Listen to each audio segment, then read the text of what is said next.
Musk has a grand plan to colonize Mars and make humanity a multi-planetary species. But what SpaceX would be doing once they land on Mars? And what are the plans to colonize the red planet? Well, let's find out. SpaceX is a private space organization that is trying to get to the people to Mars. They are enthusiastically developing ways to reach Earth's nearest planet, which is Mars, and planning to colonize it in the future. They have a plan to do it, and it's quite detailed, but there are some questions you might have. Such as, how will we get there? Traveling to Mars was never easy. If it were a smooth venture, we would have sent humans on Mars by now. Are you constantly curious? Then why not subscribe to Infinity for more videos like this one? And ring the bell for more fascinating content. As we all know, Earth and Mars are technically neighbors in the solar system, and their distances apart are around 225 to 400 million kilometers. As these two planets have their own orbit, it just depends on the part of the year. As they move at different speeds around the Sun and have quite a distance between them. It is found that traveling to the Sun is actually 2.5 times easier than it would be to traveling to Mars in terms of distances. If we compare the traveling distances from Earth to Mars and from Earth to the Moon, it would be 986 times farther than the Moon. That's quite a distance, and with our current technology, that travel would take a year or two, depending on how big the ship is, the number of passengers, payload weight, and more. Presently, we have only built the robotic probes and satellite rovers that have been landed on Martian soil. The SpaceX program is preparing their own colonization of Mars, and to launch this, they're dispatching cargo ships first to the red planet through their Big Falcon rocket. They're working on this plan right now and have the ambition to launch the first cargo ships by 2022. Once those cargo ships touch down, they'll send out the first wave of colonists in 2024. If you're wondering what will be on these cargo ships, then that's simple.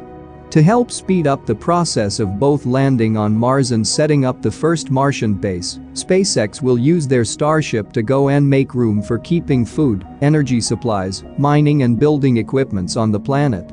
That way, once the astronauts get off the ship and make sure that everything is okay, they can directly get to work on setting everything up. Obviously, since it's still 2020 at present, that means things could change, and the technology could hit a breakthrough that allows them to get to Mars even faster or help them set a Martian base quickly. But at this point, these starships are the best chance we have of getting to Mars in a good amount of time with people on them. And once that happens, the colonization can begin. Now the next question is, where do we land on Mars? After all, landing at a key position, one that can help sustain the life of the colonists, is important. The foremost thing is, we have to find the right environment for humans. While Mars may look like a uniform piece of rock, it's not the case. There are good areas and bad areas to land. Scientists have decided that the best place for everyone to land is near one of the poles of the planet. If you're thinking about our own poles and how cold it is there, you might wonder why they would choose there. It's simple, because near those poles is ice. Specifically, ice deposits that have been untouched for many thousands of years. We need water to survive, especially on a planet that doesn't have oceans like Mars.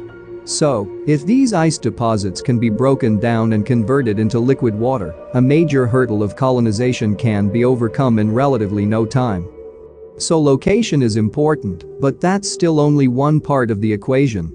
There's a lot of difference between Mars and Earth. But the biggest difference is the atmosphere. As Mars' atmosphere is not as thick as Earth's. This is a huge difference as the planet isn't shielded from the dangerous sun radiation that our Earth shields us from most times. Also, since the atmosphere can't keep things out, that also means that things aren't trapped inside, including various gases that we would need to breathe freely on the planet.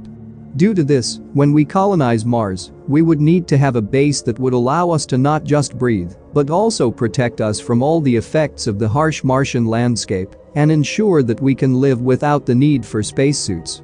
SpaceX is working on that as well. Their plan is to have a singular massive base to start the colonization with. The base itself will be 41 feet tall, 16 feet wide, and have 3 different airlocks that will allow the colonists to go from the inside to the outside with minimal change in air pressure. It's stated that the initial team of colonists would be about 6 people, which is fair for a first attempt at surviving on Mars. Obviously, you can't just start off with a large city. If it proves successful and there are no serious issues with the base in terms of air quality and longevity, more bases could be sent. Ones that could connect to each other via pressure tubes, not unlike various sci-fi shows and movies have shown. Slowly but surely, a vast space colony would be grown. One thing that might have slipped your mind when you thought about how we would colonize Mars is the power needed to power everything. While it's true that the first colonists would likely be outfitted with something to last them a lot of days, and maybe years, and supply ships could bring in more things like batteries, but we must also prepare for the worst. What if the main generator is struck by something in an accident? What happens if something from space causes the batteries to fail? What would be done then? The answer is in the plan. SpaceX intends to launch the colony with a series of reactors and generators. Some of them will be meant to specifically power the station itself, while others will be used to test making power based on the elements that are naturally and readily available on Mars. Thorium, for example, is one element they believe they can harness a great amount of power from. And with the mining equipment that would be brought to Mars, they could harvest the elements to power their equipment. Believe it or not, this is actually a key element of truly colonizing an area. It's easy to just go to a new place and bring along everything you think you need to survive. But to truly live there, you need to use the natural elements and resources around you. The plan for SpaceX is to live on Mars for about 9 months. After that, they will return to Earth. This would be the first round trip from Mars in the human history. A true milestone for mankind, and a trip that could be the start of solar system colonization. After they return to Earth, a bunch of research and tests will begin. Various samples from Mars will be tested for microbial life. If they found microbes in the rocks of Mars, then this would be the first evidence of life beyond Earth. This will totally change our world, and we would be able to answer the lifelong question of, are we alone in the universe? But that's not it. The official colonists from Mars will be tested to see how healthy they are, and is Mars really livable? All of this data will be vital to the second trip to Mars, where Elon Musk is planning to go even bigger with his plans. And by that time, the governments of the Earth will no doubt be helping out as well. At least we hope so. The goal of the second mission will be to help not just expand the colony, but help expand the potential of the colony, including giving them more materials and equipment to work with as they try and truly establish an everlasting colony on Mars. One of the ways that Elon Musk and company intend to do that is via space cranes.